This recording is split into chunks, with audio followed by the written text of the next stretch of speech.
വിജയേട്ടാ നമസ്കാരം. നമസ്കാരം. ഇന്ന് വളരെ ലേറ്റസ്റ്റ് ആയിട്ട് വന്ന ഒരു വാർത്തയാണ് ട്രംപിന്റെ താരിഫ്. അറിയാലോ, നമുക്ക് 25% കൂടെ താരിഫ് ഇറാനുമായിട്ട് സഹകരിക്കുന്ന എല്ലാ രാജ്യങ്ങൾക്കും 25% താരിഫ് ഏർപ്പെടുത്താൻ ട്രംപ് തീരുമാനിച്ചു. അതിന്റെ കൂടെ നമ്മൾ ചേർത്ത് വായിക്കേണ്ട മറ്റൊരു വാർത്ത ഇപ്പോ ടൈംസ് നൗ പുറത്തുവിട്ടിട്ടുണ്ട്. ടൈംസ് നൗ അല്ല, നമ്മുടെ ദേശീയ മാധ്യമങ്ങളെല്ലാം അത് ചർച്ച ചെയ്യുന്നുണ്ട്. Pakistan major military push in Sir Creek submarines missile drones in play എന്നാണ് ആ റിപ്പോർട്ട് പുറത്തു വന്നിരിക്കുന്നത്.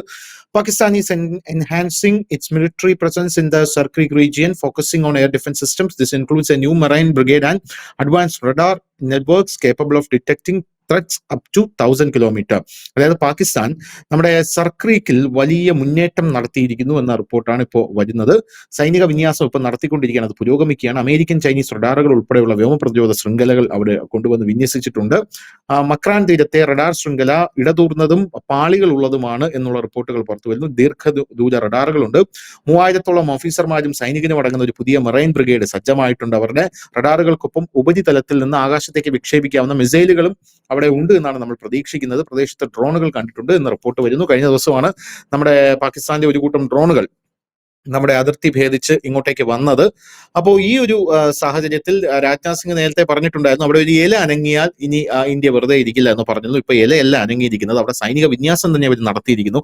അതിനിടയിൽ ഡൊണാൾഡ് ട്രംപിന്റെ ഒരു ഭീഷണി വരുന്നു. അപ്പോൾ നമ്മുടെ രാജ്യത്തെ തലങ്ങും വലങ്ങും വരിഞ്ഞു മുറുക്കാനും അല്ലെങ്കിൽ ഒരു യുദ്ധത്തിലേക്ക് തള്ളിവിടാനുമുള്ള ഒരു മാസ്റ്റർ പ്ലാൻ ഇപ്പോൾ തയ്യാറായിക്കൊണ്ടിരിക്കുകയാണ്. ഓൾറെഡി നമ്മൾ ഓപ്പറേഷൻ സിന്ദൂർ 2.0 നമ്മൾ നടത്തുമെന്ന് പറയുന്നുണ്ട്. സിന്ദൂർ നിർത്തിവെച്ചിട്ടില്ലെന്ന് നമ്മൾ പറഞ്ഞിട്ടുണ്ട്. അപ്പൊ ഈ ഒരു സാഹചര്യം ഏത് തരത്തിലാണ് നമ്മുടെ രാജ്യത്തെ ബാധിക്കുക? സർക്രീക്കിൽ പാകിസ്ഥാൻ വലിയ മുന്നേറ്റം നടത്തിയിരിക്കുന്ന ഈ സാഹചര്യത്തിൽ ഇന്ത്യ എങ്ങനെയായിരിക്കും പ്രതികരിക്കുക? ഇപ്പോൾ വരുന്ന ഒരു 3 വാർത്തകൾ, അതില് 2 വാർത്തകൾ ഒരു നിർണായക നീക്കം നമുക്കുണ്ടാകും. നമ്മൾ അത് ഫേസ് ചെയ്യാൻ തയ്യാറെടുക്കുന്നു എന്ന് തന്നെയാണ്. അത് ഒരു ഒരു ഒരു ഒരു യുദ്ധത്തിന്റെ വക്കിലേക്ക് തന്നെയാണ് കാര്യങ്ങൾ പോകുന്നത്. അതിന് ഇത്തവണ അമേരിക്ക പ്രത്യക്ഷമായി തന്നെ സഹായങ്ങൾ ചെയ്യുന്ന ഒരു സാഹചര്യം. പക്ഷെ എന്നാൽ പോലും അമേരിക്കയുടെ ഭാഗത്തു നിന്ന് ഒരു ഒരു ഒരു ഒരു മഞ്ഞുരുകലിന്റെ ഒരു ലക്ഷണവും അവർ കാണിക്കുന്നുണ്ട്. ഇനിയിപ്പോ എന്തായാലും ഈ ഇപ്പോൾ പുറത്തു വന്നിരിക്കുന്ന ടൈംസ് നൗ അടക്കമുള്ള ഇന്ത്യയിലെ ദേശീയ മാധ്യമങ്ങൾ പുറത്തുവിട്ടിരിക്കുന്ന വളരെ വളരെ ക്രൂഷ്യൽ ആയിട്ടൊരു സിറ്റുവേഷനിൽ കൂടെയാണ് നമ്മൾ കടന്നു പോകുന്നത് എന്നവർ പറയുന്നു. പ്രത്യേകിച്ച് സർക്രീക്കില് അവിടെ ഇപ്പോൾ അമേരിക്കയുടെയും ചൈനയുടെയും റഡാറുകൾ എല്ലാം തന്നെ വിന്യസിച്ച് കഴിഞ്ഞിരിക്കുന്നു.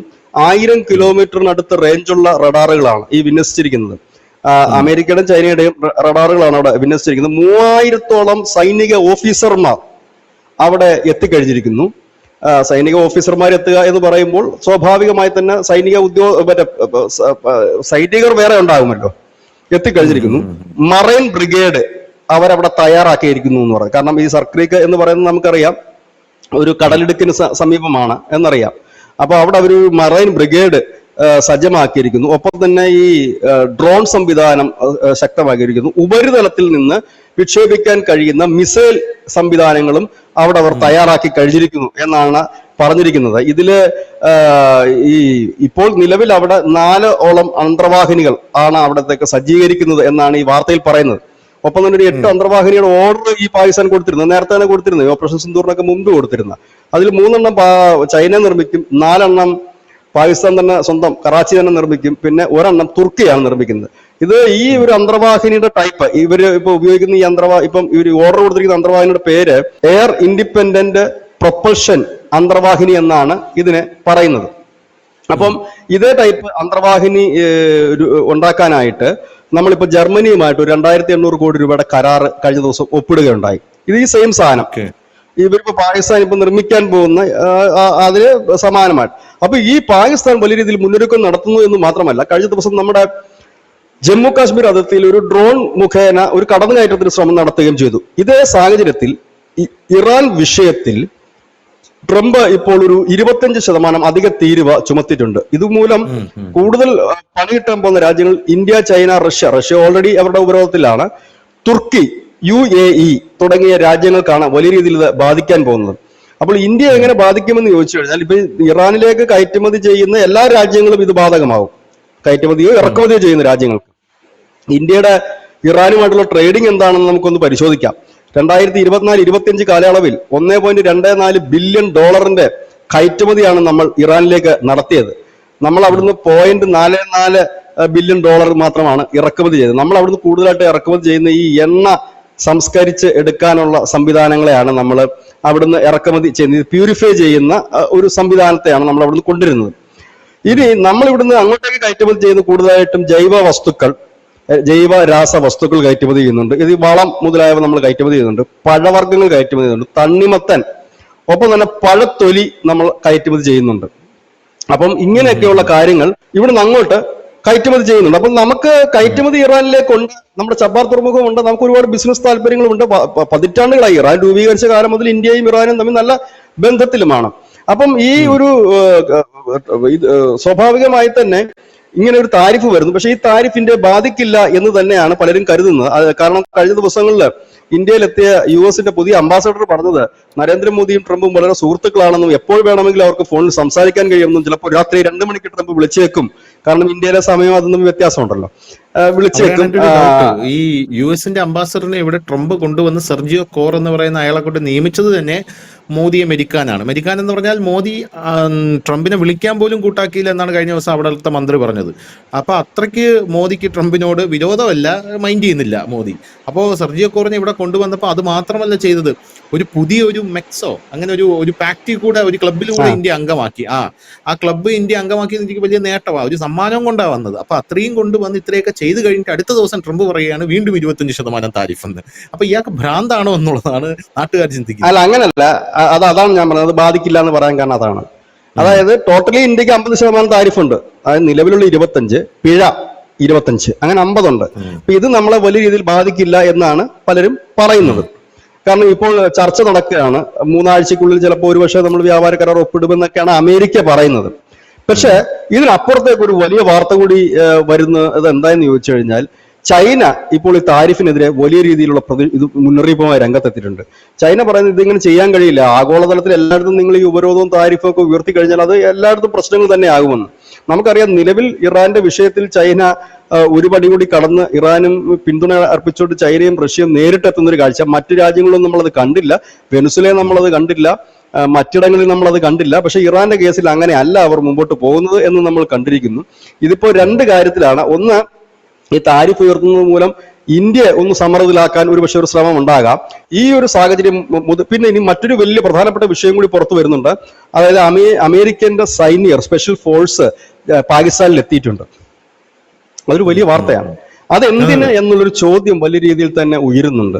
എന്തിനാണ് അവർ എത്തിയത് എന്നുള്ളൊരു ചോദ്യം ഉയരുന്നുണ്ട്. അപ്പോ ഒരുപക്ഷെ അവർ ഇറാനിലേക്ക് അറ്റാക്ക് നടത്താൻ പോവുകയാണോ? അങ്ങനെ ഇറാനിലേക്ക് അറ്റാക്ക് നടത്താൻ പോവുകയാണ് എങ്കിൽ അത് പാകിസ്ഥാനുള്ളിൽ തന്നെ വലിയ പ്രക്ഷോഭങ്ങൾക്ക് കാരണമായേക്കാം, പ്രതിഷേധങ്ങൾക്ക് കാരണമായേക്കാം.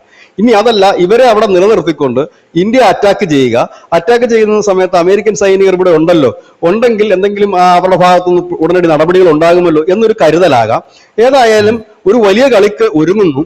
അത് പശ്ചിമ ഏഷ്യയിൽ മാത്രമല്ല, ഇപ്പോൾ അത് ദക്ഷിണേഷ്യയിലേക്കും കൂടെ നീങ്ങുന്നു എന്ന് തന്നെയാണ് നമുക്കിത് മനസ്സിലാക്കാൻ കഴിയുന്നത്.